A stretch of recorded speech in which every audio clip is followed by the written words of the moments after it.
please chant along with me.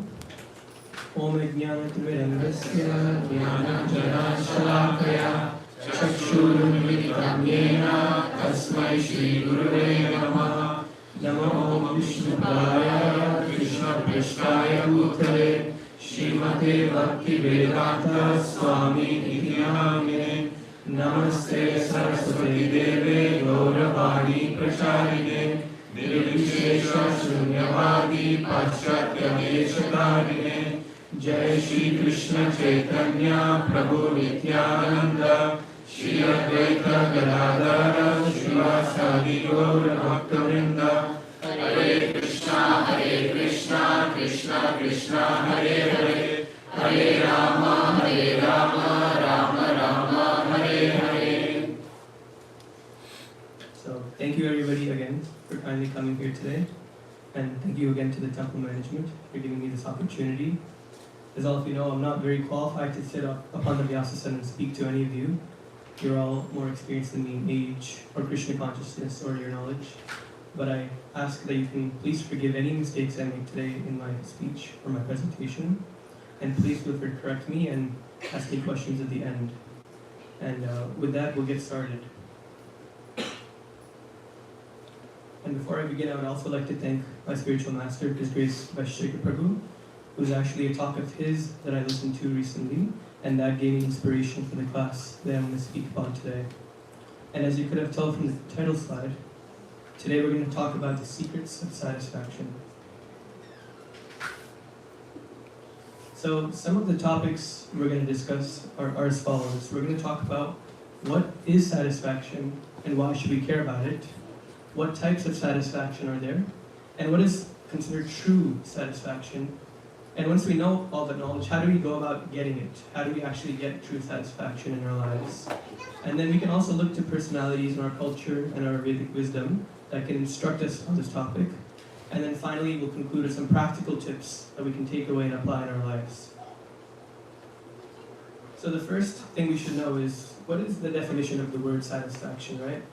In order to know what an idea means, we should know what the word means. And the dictionary defines satisfaction as this: the fulfillment of one's wishes, expectations, or needs, or the pleasure derived from getting this.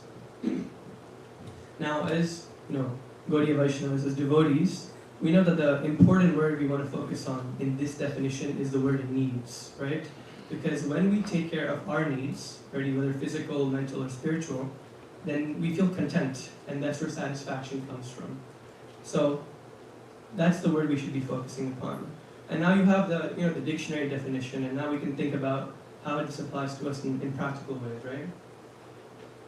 And one more thing we should understand is, it's a pretty abstract idea, like satisfaction, but why do we really care about it? Why am I going to speak about it today?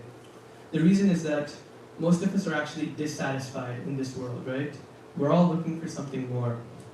And we're all conditioned souls who are stuck in a cycle of birth and death repeatedly, again and again and again. And all of us sitting here today actually know the secret for getting out of this, right? We know we should just take to this path of Krishna consciousness and we won't be here anymore. That's the idea. We want to go back to our spiritual world. So then why are we all sitting here today? It's because somehow or another, we still have some impurities within us that we're trying to resolve. And those impurities are related to different types of dissatisfaction we think we have with the spiritual life, and we try to get satisfaction from the material life. So that's why if we can really understand what this word means, the idea, and then apply it properly, we can actually become dissatisfied with the material world and satisfied in our spiritual practice. So this is why I want to speak about this, right? And so the best place to get an answer on how to best do this is actually to look where we should look for all answers. The Vedic literatures, right? We have a wealth of them, and they all speak on this topic in different ways. And the first one I'll start with is actually called the Bhakti Rasamrita Sindhu. As many of you will know, this is a text that was compiled by Srila Rupa Goswami, who was one of the 6 principal Goswamis of Vrindavan. And it elaborately discusses Bhakti Yoga, different aspects of it, and different ways to perfect it. And one verse that we can find here is in gray above. It goes, Sukham Vaishayakam Brahmam Aishwaram Chititsattridam.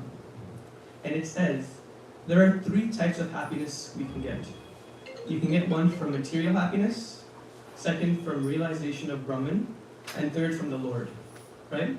So this is giving us the three different ways in which people like us try to find satisfaction. And I think the first one here and the third one are very relevant to all of us, right? We're always looking for happiness from material things, but we know we should look for happiness from the Lord. And I think since we're in this path of Krishna consciousness, we also know that the second type of happiness isn't really relevant to us. We're not so interested in just getting happiness from the impersonal Brahman realization. So I wanted to start with this because it tells us clearly the three different categories of satisfaction we can derive. And now if you look at it, it's pretty clear. All we have to do is take away our interest in the first type of satisfaction and put more interest into the third, right? If we can do that, that's the formula for being fully satisfied. And the question is, again, like, why is satisfaction relevant to us, right? It's because who are we? We're all like these jivas, right? We are innately pleasure-seeking entities. We're all chasing after pleasure here or there, right? And I think the idea is, if we seek the right kind of pleasure, then we can find permanent happiness, and not just the temporary one we might find here in this material world. And so you'll say, okay, this makes sense, but why shouldn't we, focus on getting material happiness? What is the proof that it's not going to make us permanently happy, right? So in the Bhagavad Gita, we can find a verse from the 5th chapter, the 22nd verse, and I'll just try reciting this verse, and you can do along mentally in your head. Yehi samsparsha javoga dukkha yonaya evate adyantvanta konteya nateshu ramate buddha. Here Krishna is saying to Arjuna, an intelligent person does not take part in the sources of misery which are due to contact with the material senses. O son of Kunti, such pleasures have a beginning and an end, and so the wise man does not delight in them. So here we find the secret, right? We don't want to invest in material happiness because Krishna clearly says it starts and it ends. It won't be there forever. So naturally, why should we focus so much on a temporary thing, right? And Krishna goes one more level higher. He says, not only is it temporary, but in trying to get material happiness, you produce more misery, right? That's what the first part of it says. We don't want to interact with the sense objects, which creates misery. So this proves that real satisfaction does not come from material things. And there's a funny story that's shared. It said that in around 1975, when Srila Prabhupada was in America, there was a new invention that came out. It was actually the first type of digital watch. You can see an example of it in the top right corner, right? Before this digital watch, people just used the analog watches. It has the two hands, it moves manually, mechanically. But when this came out, this was the latest and greatest invention. Now, it was, of course, slightly expensive too. And one day, somebody bought this watch and took it to Srila Prabhupada, and he gave it as a gift. And Srila Prabhupada, of course, he explained to Prabhupada, here's how you use the watch, here's what it is, etc., etc. And it said that Srila Prabhupada put the watch on for about 2 seconds. And then he took it off and said, previously, I could just look at my hand, and then the mechanical watch would show me the time. Now, actually, with this digital watch, it came with a caveat. You need to press a button in order for the time to show. So he's saying, is this really progress? I mean, from looking like this to now have to use 2 hands. So what is this? So the idea is here, it's pretty simple. These material inventions, these material things, the new, the beautiful stuff everybody's attracted to and gets into, what is it? It's temporary, and it's not actually that amazing, right? Now, I don't mean to say that we shouldn't live in the material world and use material things. Actually, Prabhupada and Krishna says, use all the material things you want, but practice yukta vairagya. This is a concept that means that use them in a way such that they can be related to Krishna consciousness. And then, therefore, you won't be using them just for your own sense gratification. And there's another story here. And the concept related to it is that we can use material objects, but we shouldn't be too interested in them. And the analogy given is that, in nature you'll see, there'll be mice. They'll go and dig holes in the ground to live inside. And then you'll see every now and then, a snake will come by, go inside the hole and eat the mouse. And then it'll occupy that hole. It'll say, thank you for the home. Now, what is the snake doing? It's not endeavoring itself to go and build many, many holes to live in. It's just seeing what's already there and using it in its advantage. So in that same way, we can use material things, but just don't over-endeavor for it and use it in an advantageous way for our Krishna consciousness. So this is what I said about getting material sense gratification. And you might say, Hari, I'm still not convinced that we shouldn't invest in this. And I'll say, okay, let's look at another reference, another proof that we should stop this material chasing. And this is actually given by Prahlad Maharaj in the 7th canto of the Srimad Bhagavatam, right? I'll try reciting this verse. Please repeat in your head. Kutra shisha shruti sukha mrigatrashni rupa Tvvedam kalevaram ashesha rujam viroha Nirvidyate natujano yatapiti vidvan Kamanalam madulabhai shamayan duradpai. Now what Prahlad Maharaj is saying is this.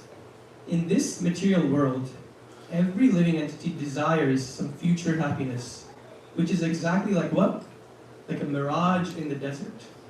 Where is water in the desert? Or in other words, where is happiness in this material world? As for this body, what is its value? It is merely a source of various diseases. The so-called philosophers, scientists, and politicians know this very well, but nonetheless, they aspire for temporary happiness. Happiness is very difficult to obtain, but because they are unable to control their senses, they run after the so-called happiness of the material world and never come to the right conclusion.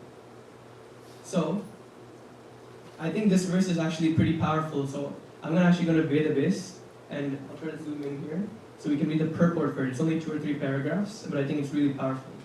Can you all see the screen above? Okay.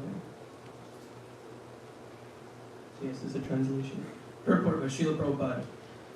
There is a song in the Bengali language which states, I constructed this home for happiness, but unfortunately there is a fire and everything has now been burned to ashes. This illustrates the nature of material happiness. Everyone knows it, but nonetheless, one plans to hear or think about something very pleasing. Unfortunately, all of one's plans are annihilated in due course of time. There were many politicians who planned empires, supremacy, and control over the world, but in due time, all their plans and empires, and even the politicians themselves, were vanquished. Everyone should take lessons from Prahlad Maharaj about how we are engaged in so-called temporary happiness through bodily exercises for sense enjoyment. All of us repeatedly make plans which are all repeatedly frustrated. Therefore, one should stop such plan making. As one cannot stop a blazing fire by constantly pouring ghee upon it, one cannot satisfy oneself by increasing plans for sense enjoyment. The blazing fire is Baba Mahadavagni, the forest fire of material existence. This forest fire occurs automatically without endeavor. We want to be happy in the material world, but this will never be possible. We shall simply increase the blazing fire of desires. Our desires cannot be satisfied by illusory thoughts and plans. Rather, we have to follow the instructions of Lord Krishna. Sarva dharman parityaja mam ekam sharanam vraja. Then we shall be happy. Otherwise, in the name of happiness, we shall continue to suffer miserable conditions. So there's so much there, but I think reading it, you all understood the key points here, right? So, is that in this verse, the first word itself is kutra, and that in Sanskrit means where. Prahlad Maharaj is asking, where is this happiness? Everybody talks about it, everybody chases after, but where is it? And that's what Prabhupada is saying. We all make plans. I'll be happy if I do this, if I do that, if I do this.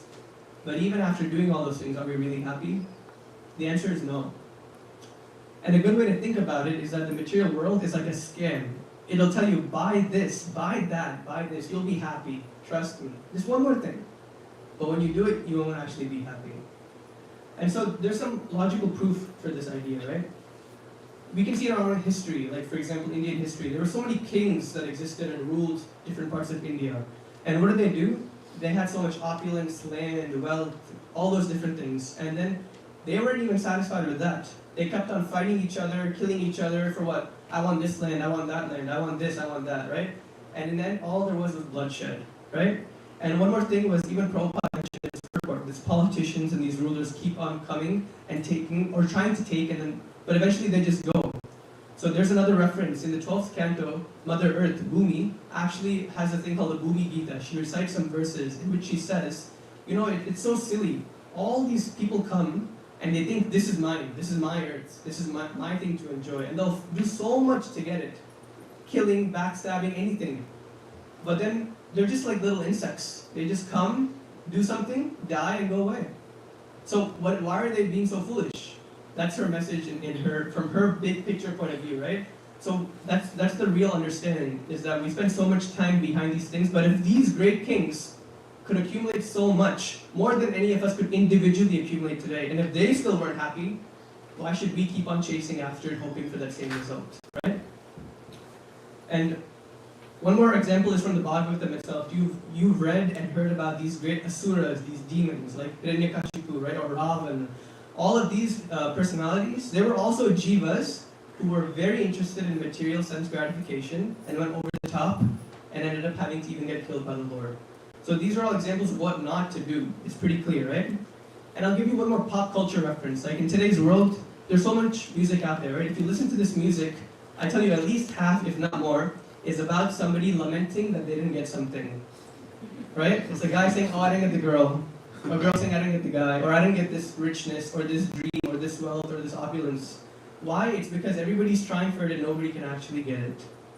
So there's actually a famous song by George Harrison after he became a devotee hero, and one of the lyrics in that song was, it's all been done and more, right? That means like, everybody's tried for this, they've done more than you can, and they're still not happy, so stop wasting your time. And then as you can see in this picture, I'll give a small story that summarizes this concept. There's a story that there's a dog, as you can see in this picture, he has a piece of meat in his mouth, right? But he's looking inside the water and he sees a reflection. Now, since he has lower intelligence, he thinks, who is this other dog? Why does he also have a piece of meat? I want both. So then he snaps and barks and yells at the dog. But of course the meat just falls out of his mouth, so he can't even enjoy it. So this is us, like we keep on looking for things here and there, and we're missing the bigger picture. We have our answer right between us, right in front of us. We have Krishna consciousness here. We should just take that and be satisfied. So now I've pretty clearly established what not to do. So what should we do is the question next, right? And the personality we can look to for this is actually Lord Vamandev. You all know his story. He's a dwarf Brahmana incarnation of the Supreme Personality of God, Sri Krishna. And when he came, he has a famous pastime with a great king named Bali Maharaj. Bali Maharaj said, oh Vamandev, you're a Brahmana. Please let me offer some gift to you, some benediction. What do you want? And of course Vamandev said, just give me 3 paces or 3 steps of land. That's all I need. And Bali Maharaj said, no, that's not enough. Ask for more. I can give you so much more. And then Vamandev gave a set of responses in the Srimad Bhagavatam. And I just actually want to show you the translations of those verses, because his response sets an example for what we should do when we face opportunities for what we think is satisfaction in this world, right? So I'll just quickly pull it up. It's right here, text 21 to 27. I'll just quickly read through the translation. So Vamandev is responding to Bali Maharaj and saying what? He says, "O my dear king, even the entirety of whatever there may be within the 3 worlds to satisfy one's senses cannot satisfy a person whose senses are uncontrolled. If I were not satisfied with 3 paces of land, then surely I would not be satisfied even with possessing one of the 7 islands, consisting of 9 varshas. Even if I possessed 1 island, I would hope to get others. We have heard that although powerful kings like Maharaj Prithu and Maharaj Gaya achieved proprietorship over the 7 dvipas, they could not achieve satisfaction or find the end of their ambitions. One should be satisfied with whatever he achieves by his previous destiny, for discontent can never bring happiness. A person who is not self-controlled will not be happy even with possessing the 3 worlds. Material existence causes discontent in regard to fulfilling one's lusty desires and achieving more and more money. This is the cause for the continuation of material life, which is full of repeated birth and death. But one who is satisfied by that which is obtained by destiny is fit for liberation from this material existence. A Brahmana who is satisfied with whatever is providentially obtained is increasingly enlightened with spiritual power. but the spiritual potency of a dissatisfied Brahmana decreases. As fire diminishes in potency when the water is sprinkled upon it. Therefore, O king, from you, the best of those who give charity, I ask only 3 pieces of land. By such a gift I will be very pleased, for the way of happiness is to be fully satisfied to receive that which is absolutely needed. So that was a lot, but I think it was pretty comprehensive, right? Vamana Dev very thoroughly explained why he wasn't interested in more than 3 pieces of land. He said, if I'm not satisfied with 3, I won't be satisfied with anything, right? So we can learn that the key message here, he repeats towards the final verses, is that whatever you were given by your destiny, by your karma, by the grace of the Lord, be satisfied with that. When you are, then you'll get full satisfaction. But if you strive for things which you're not meant to get, you keep on banging your head and it won't give you any satisfaction, right? So, the key verse here, the key idea here is not to stop working. People will think like, oh, so I don't have to do anything. My karma will take care of it, right? But no, we have to make sure we do our duty, right? Do your work.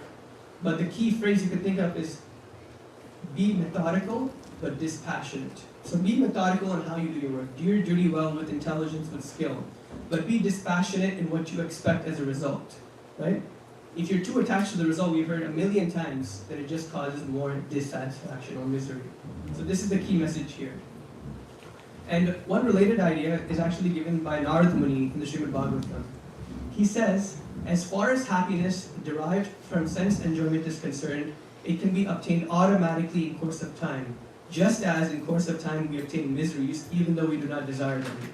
That was a mouthful, but the idea is that we often worry, oh, I should do this so that I can become happy, right? But Narad Muni is saying, you don't say, I should do this so I can become unhappy, right? That automatically comes because of your karma and your destiny. So in the same way, don't over-endeavor. Whatever you're meant to get, including the good things, will come to you, right? It's this practice of over-endeavoring that gives us dissatisfaction. Krishna even says that too in the Bhagavad Gita in chapter 4, verse 22. He says, be satisfied with gain that comes from its own accord. Right? So this is the instruction we should follow. And Srila Prabhupada makes it simple for us. He gives us an application. Right? Or one more thing he says is that a person who is satisfied is like this. He neither begs nor borrows, but he labors honestly as far as in his power and is satisfied with whatever is obtained by his own honest labor. This means that do your best and leave the rest. And then the application of this idea is what? Just like Vamana Dev only needed 3 pieces of land to be happy, we all only need 3 pieces of land in our life to be happy too. And this can be seen as 1, having a nice resting place. If you have a simple bed, you can sleep and rest nicely. 2, you should have some service to do. Everybody serves whether they think or not, right? Either you serve to the deities, to Krishna, or you serve your boss in the material world. So you just have to decide, where am I placing my service? And you have to be focused on that. And lastly, you need some prasadam. Everybody needs food. So if we have these 3 things, then we can learn to be satisfied with that. Or actually, if you can learn to be satisfied with just these 3 things, you can be satisfied anywhere, anytime, under any circumstance. Right? So the key idea is that satisfaction takes practice. It doesn't come automatically. If we keep on being grateful for what we have and going with the flow, taking what's providentially given to us, then we can be satisfied. And lastly, we have some practical ways that Krishna gives in the Bhagavad Gita in the 17th chapter and the 16th verse. And Srila Prabhupada explains in this purport. I've just summarized 5 practical tips he gives for how to become satisfied. And I'll go one by one and break them down. The first one says gravity in thought. That means that we're in this material world, and we should know, as people with knowledge, the Vedic knowledge, that we're actually in a strenuous state. We're not in a good place. Even if we feel comfortable with how our life is going, it's a very dangerous situation, right? I think the bhajan is Bhaja Horemana. There's a line that says, Kamala Dala Jala Jivana Talamala. That means that any moment, my life can roll off that lotus flower. It's all hanging in the balance. So the key idea is we should have gravity. Gravity is what? Something that pulls you down. You should have the responsibility that, oh, even though life may be good or bad, I should know my state in this world is very tricky. I should focus my attention on going towards my Krishna consciousness. And if we have this higher goal and practice it, then we'll naturally be satisfied. Because I don't know if you guys have felt this, but if I'm just sitting and I have nothing to do, I'll be bored and say, what's next, right? Everybody needs a goal. So we just need to make sure we have a spiritual goal and we always keep on working towards that, right? And even if you have health, wealth, beauty, fame, all these opulences, you shouldn't be overly puffed up by this. Because like I said, all it takes is one moment and everything can go. So that won't guarantee you safety, but practicing devotional service will.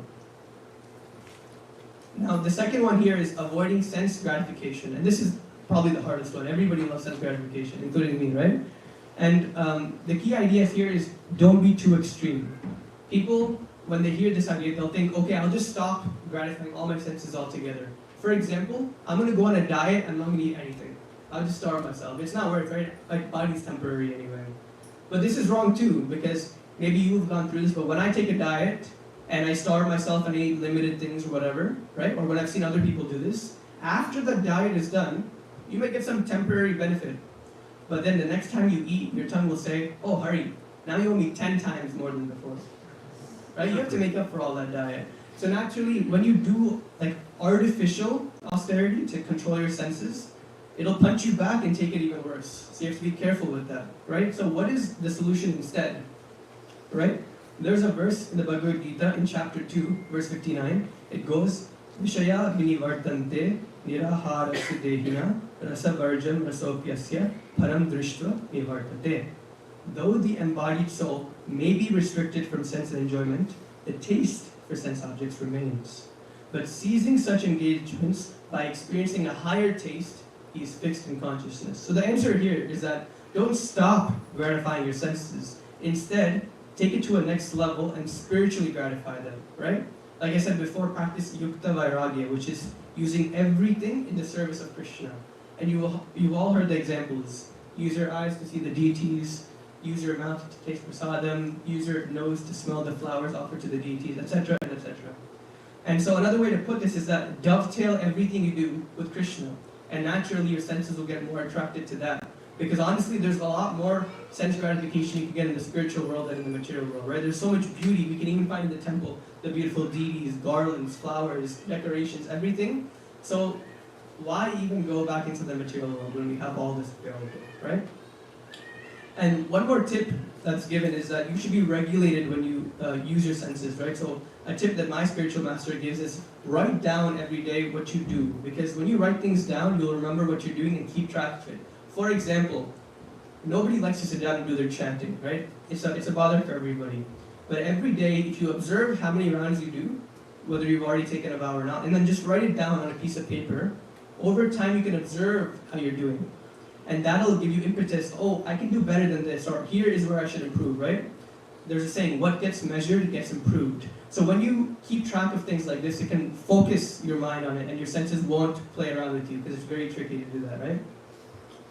And the third one here is divert the mind. What does that mean? Again, the mind is naturally attracted to pleasure, and it thinks pleasure comes in sense gratification. So what should we divert it to? Srila Prabhupada says in the Bhagavad Gita introduction that there's actually a stockpile of transcendental literature we have in our movement. And what one should do is divert one's mind from sense gratification to actually hearing these transcendental literatures, right? We have the Bhagavad Gita, we have the Bhagavatam, we have the Ramayana, we have the Mahabharata, we have so much to read, learn from, and enjoy.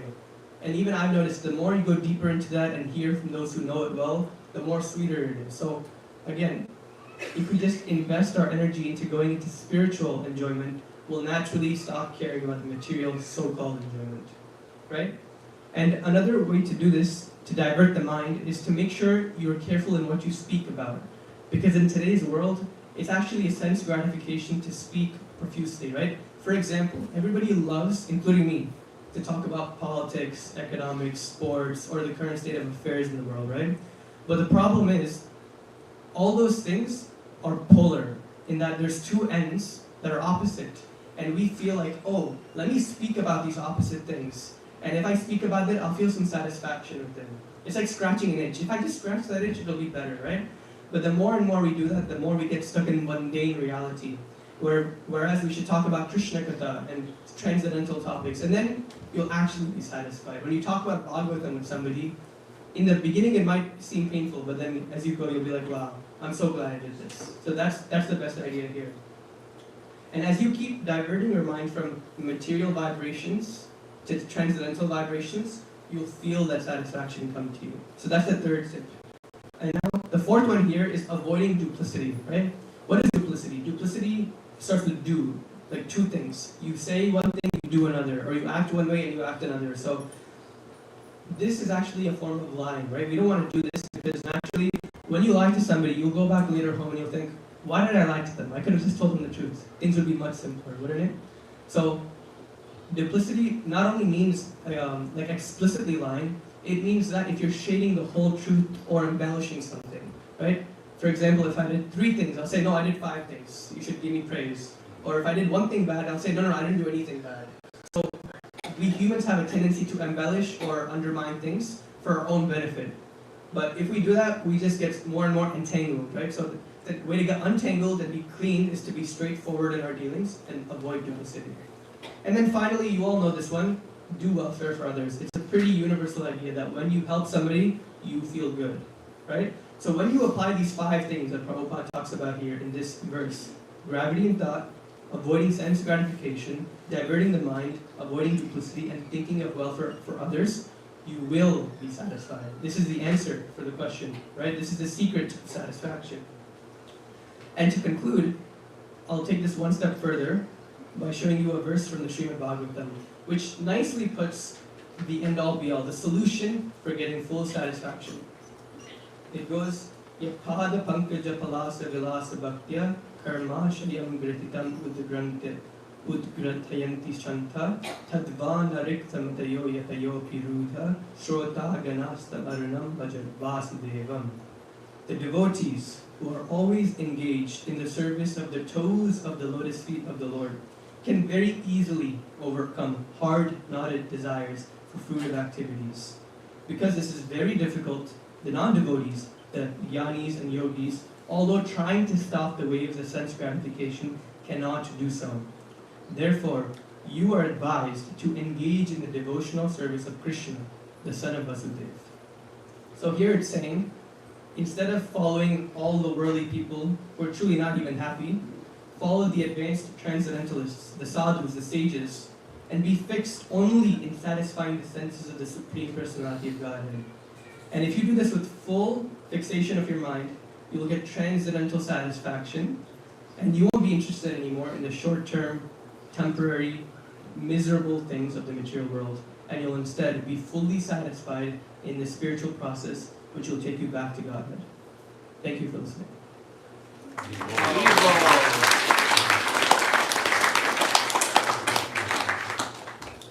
I know we have a few minutes in case there's any questions. You can try to answer them. I can't promise I will.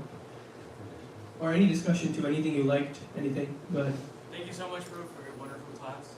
My question was, especially like after hearing people say that don't bite off more than you can chew, or don't do more than is possible, or don't be too austere. How do we know like when to start pushing ourselves and not just be complacent in whatever we practice? So do you mean, like, can you give me an example? Do you mean for material things or spiritual things? So even spiritually, like if I'm just doing like 8 rounds or 9 rounds every day, and then I'm like, okay, it's time for me to move on and start doing 16 rounds. But then I tell myself, okay, well, if I go too far too fast, then it'll be too hard, so I'll quit. So I should just stick to this one. Yeah, that's a good question. What I would say from the knowledge I've heard is that be incremental in whatever progress you look to achieve. So don't go from 8 to 16. Maybe try 8 to 10 to 12 to 16. And not just for chanting, but for anything in life. If we go too much too fast, yeah, naturally you're going to fall down faster. So anything you want to progress on, especially spiritually, take it step by step. Would be the way I would recommend. Thank you.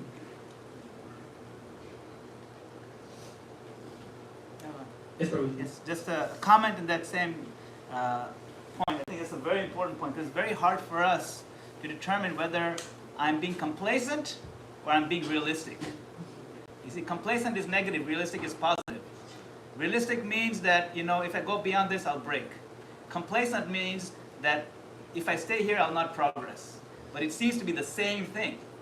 You see, so to distinguish the difference, is to see the growth take place in the zone of beyond the comfort zone, but within the breaking point. So we have to know our breaking point and our comfort zone. If we are at the comfort zone or below, there's no growth. If we go too far, that's the breaking point. So that's the magic band where growth happens, whether it's growth in muscles or growth in intellect or academics or growth in spiritual progress. Everything happens in that golden point band between the breaking point and the comfort zone. You see, so you always have to check, am I doing a little bit more than comfort zone? Then growth will happen. Same thing with bodybuilding. You don't pull your back if you can only lift 10 pounds. But later on, if you keep doing it, you can go to 15 pounds. So same kind of thing, you have to evaluate yourself, where complacency is, and then where is the breaking point. And that's where you have to engage your intelligence. Thank you, William. That was a perfect answer for your question. And I would also relate to that. Like, I think something I've heard is growth only happens on the edge. So only if you're uncomfortable slightly, then you can grow in some way. Thank you. So, question or thought really, you mentioned the idea of being satisfied with whatever your destiny holds for you, right? Especially for someone at the stage in your life, to really progress, say materially, but progress in life, advance, right? There's an expectation to be ambitious. There's an expectation to drive, right, push, which really contradicts this idea, right? It almost, says if you're dissatisfied with what naturally comes, you're not going to progress, right? Now that happens in material sense a lot, but I think there's some concepts of that apply spiritually too. So just wanted to see if you had any thoughts on that. Yeah, I think that's a really good point. Like, one thing I would say is that it matters where you invest your time. So,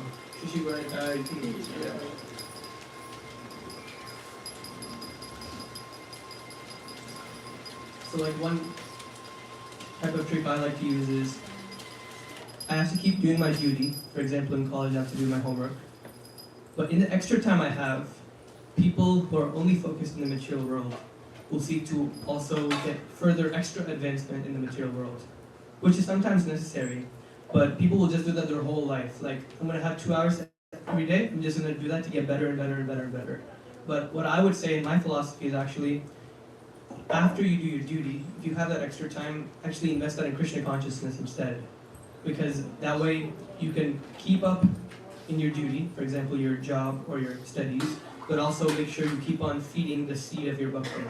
And I think the problem comes when you're overly ambitious and you forget about doing your Krishna consciousness, right? You think, why should I waste 2 hours of my day doing chanting? Instead, I can use those 2 hours and get even richer. So I think that's where the line would come.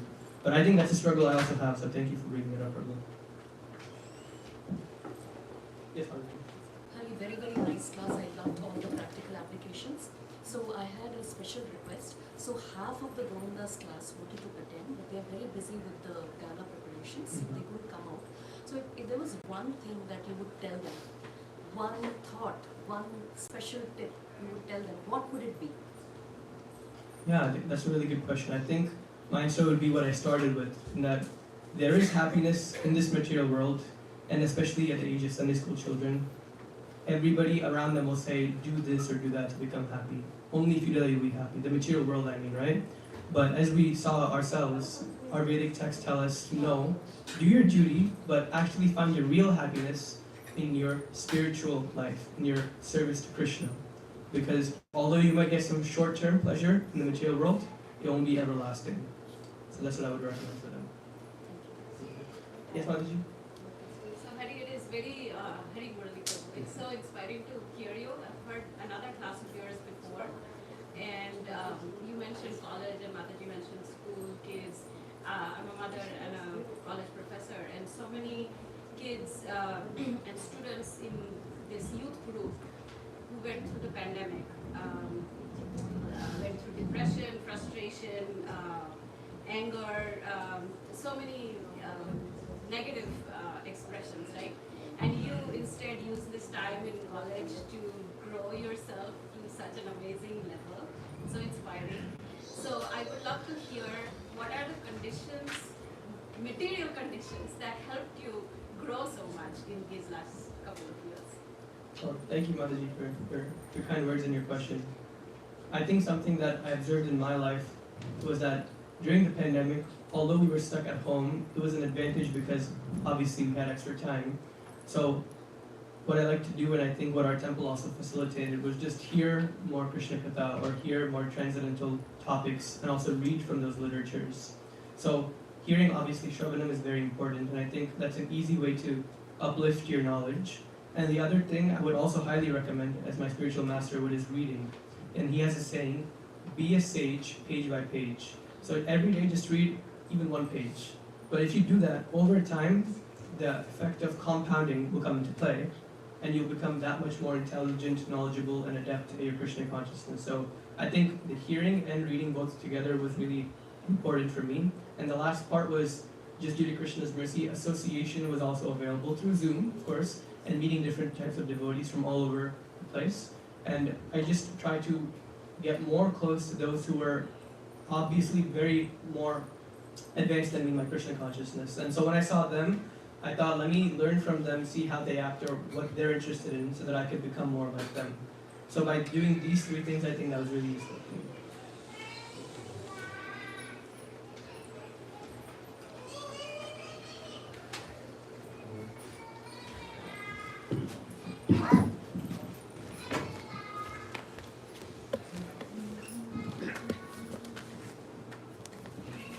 Hare Krishna.